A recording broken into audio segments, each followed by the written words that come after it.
back to my channel. I want to talk about this season finale of Love During Lockup. I apologize. I know I'm incredibly late to doing my recap. There's just been a lot going on this week that I had to cover first, like the stuff with Mikey and Candice.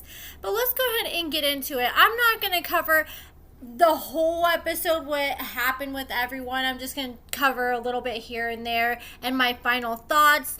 First, starting off with Tenny and Rob. So I'm not gonna lie, besides the cameras, there's really not a lot that really stuck out to me with their storyline. Their storyline seemed a little bit stale, but he finally got out. She was happy. It looks like they finally went on their vacation to Florida they were talking about. They posted some pictures on social media, and I really wish that we would have been able to get like a live reaction from Tenny of Rob showing her the tattoo that girl he has on his arm, you know, because he kept talking about that all season and hyping it up, and we didn't even get the girl's reaction. And that's pretty much all with them. I wish them the best. I hope he's not super controlling. I'm sure it has to be quite the adjustment for him to get out of prison after doing as much time as he did. And now I want to talk about Rick and Samantha. So that's another couple I didn't really cover that much this season. It just seemed like they weren't giving us that much to talk about. I was shocked to see that Rick decided to marry Samantha at the end of this season, and I almost feel like he might have been peer pressured by Love After Lockup. This is just speculation, because I've heard of reality TV shows pressuring people to have babies and get married in the past. Maybe it was him just being pressured by Samantha to get married, but he ended up marrying her, and not even 6 weeks later, he completely changed his mind. He went to go see a divorce attorney, and he's asking the divorce attorney for advice with his marriage, and that is the last person you want to ask for advice for your marriage, because they want you to get divorced so they can get some money in their pocket. And the divorce attorney told him, like, look, dude, I think you should go ahead and get it annulled. And so he's said he was going to start the process to get divorced. Stark has them looked into it, and they're still currently in the process of getting divorced. It hasn't been finalized yet, but it's still moving forward.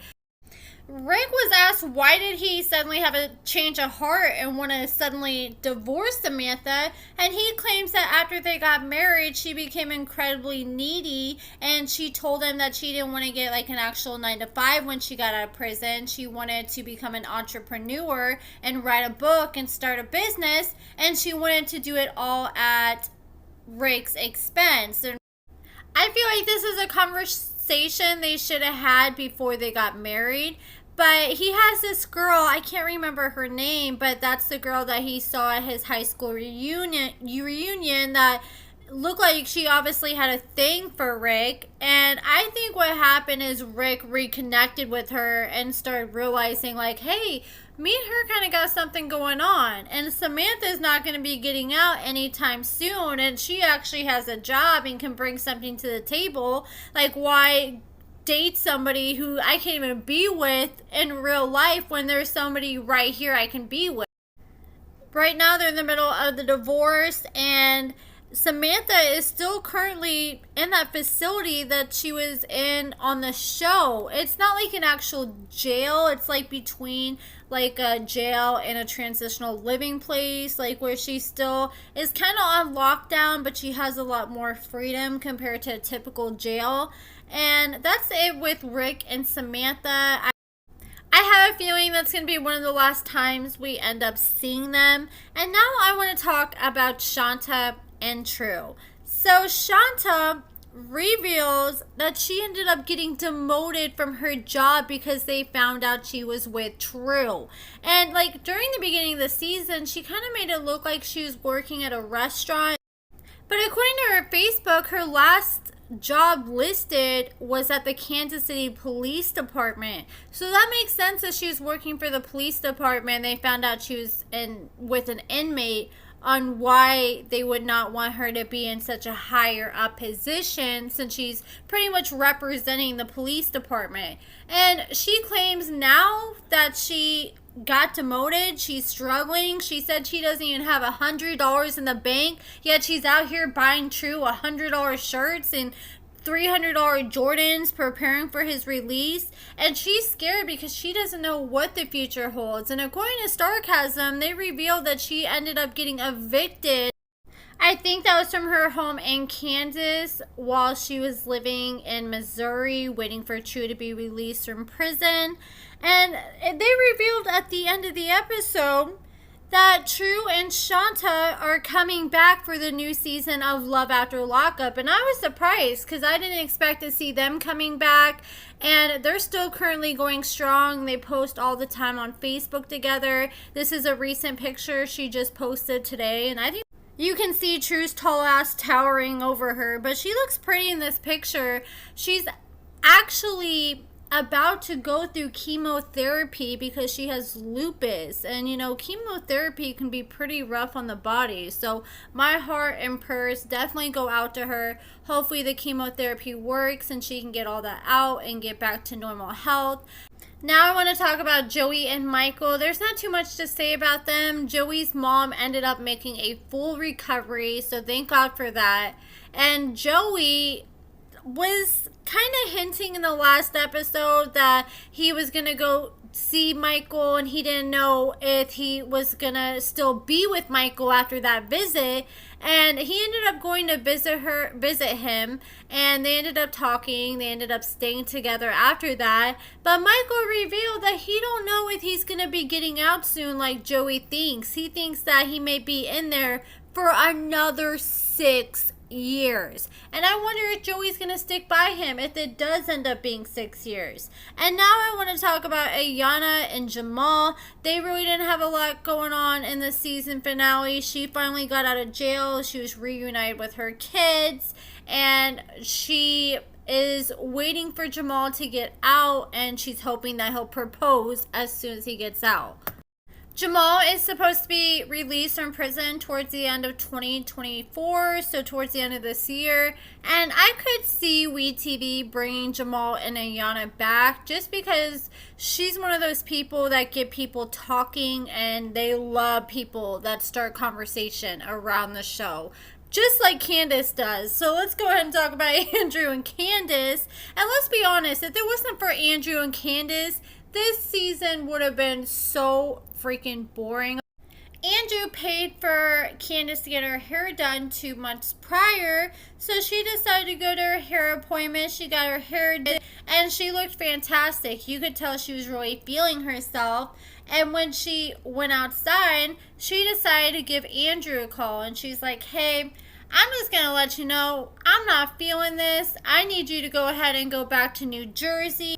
Andrew was like, okay, you know, he looks so sad in that moment. Like, you could tell that's the first time the man finally took a hint from Candice after all the hints she's been trying to give him this whole time. And she was like, I just need to know, though, no matter what, am I going to be able to keep the truck in the apartment? And Andrew paused for a second. He's like, yeah, and I think it's because he still thinks there's hope, because she's still kind of giving him mixed signals at this point. And she told him that she needed a ride to WellCare, so he went and picked her up, dropped her off. When she got out of the car, she asked Andrew, do you want your ring back? And he said no. And I'm like, this dumb dude. Like, seriously? Like, it's obvious at this point that she's using him. And I think he thought in his mind, no, if she keeps the ring, then that means she's still with me. Because I think he thought, like, once she knew she didn't want to be with him anymore, that she would at least give him the ring back, like a lot of people do. But, I mean, this is Candice we're talking about here. And she ended up keeping the ring, and she admitted in an interview recently that she ended up selling it back in, I think, like November or December or something like that. And she sold it for $500 for money to put towards her apartment since she had to move since Andrew took his apartment back. I'm sure Andrew regrets not keeping the ring now. That's $500 he could have used towards all the money that he lost in this situation. And you can tell that Andrew really has no street smarts whatsoever. Like, he really does not know how these prison girls are. Like, he really thought, like, that she had no ill intentions whatsoever, and it was the complete opposite of that. So I did end up getting it mixed up a little bit, because she ended up going to the hair salon, I think, after she broke up with him. And once she went to the hair salon, she left and she sent him a picture. So after she broke up with him, he's like, oh, she sent me a picture. And all of a sudden, he thinks everything's perfect again. And that's his. They did everything they could to make Andrew look like a sad puppy as much as possible. He's wandering around the whole apartment looking at pictures of Candice, looking at a card she wrote for him, and he said he was going to get it tattooed on him. And then he went back to sitting on the couch, and besides when he got up those few times to look at those pictures, this man sat on the couch the whole episode, it seemed like.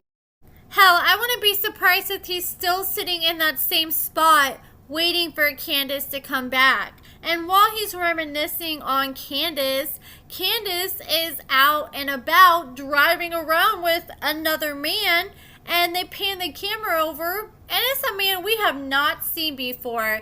But I already knew what it was, because Sarcasm wrote an article like early on in the season revealing that Candice ended up getting married just a few months being out of prison. It was just night and day the way Candice was acting around her husband compared to how she was acting around Andrew. You can tell with her husband, she's actually head over heels in love with him. And he said they got married quickly like they did because she was on parole. Candice actually cleared that up in my DMs and claimed it was for other reasons too. She did not specify exactly what, but she said he listed out other reasons they got married too, but they ended up cutting that out. Andrew's gonna get some toughness to him or something, because the way he just let this girl walk all over him was pathetic. Like, you gotta have some kind of backbone and speak up when you feel like things aren't right, or, you know, it was just so obvious to all of us what she was doing to him, but he had no clue. He was so naive. It's like, I wonder, like, did you do your research, man? Because if you would have just watched a few seasons of Love After Lockup before you got on the show, or before you dated Candice, then you would have known, like, the game these girls be playing and what red flags to look out for. But he was just so sad in every way possible, like, just hoping and hoping. I think part of it too was he just had invested so much money too that he didn't want to just give up so easily. Not just money, but time too. But I feel like he definitely let her slide with a lot more than he should have. And no girl wants a guy that is not going to stand up for himself or speak up, you know, when something's wrong. Like Candice, she even said, like, she likes... Even when Andrew went back to New Jersey after she broke up with him, he was still believing that they were an item. I think she was just leaving him on a leash, just keeping him close enough to where, you know, she didn't really have to put much effort in than a few text messages being nice. And Andrew seems like the type that the girl's nice to him, then he thinks that's a girl flirting with him. And she was able to continue staying in the apartment and keep the truck until after she got married. And she didn't tell Andrew she got married, and she said he found out somehow. She's not sure how, but she claims when she did get married, the marriage certificate ended up getting sent to his the apartment. And after she got married, that's when he finally decided to take everything back. It took her having to marry a whole nother man for him to finally get a clue and wake up and move on. And even then, I feel like it took him some time after that to finally accept it. And he ended up dating some girl from Brazil for a while, and then they broke up, and now he has a new girlfriend that's been harassing Candice and her family. And, you know, at the same time, you know, I kind of get it, because Candice was still leading him on a little bit and being nice to him. But But at the same time, you gotta love yourself more to not accept just the bare minimum from someone. If someone doesn't even want to touch you, look at you, spend any time with you, then it's time to move on and find somebody that wants to do that stuff with you and will actually appreciate you. You know, Andrew's probably looking back watching the show and he has to feel dumb as hell for how blind he was to everything that was going on. But that is it for this video, guys. Let me know what you guys think about everything in the comments below. Check out my lashes at AccordingtoAmber.com. Give this video a thumbs up, subscribe, and thank you so much for watching.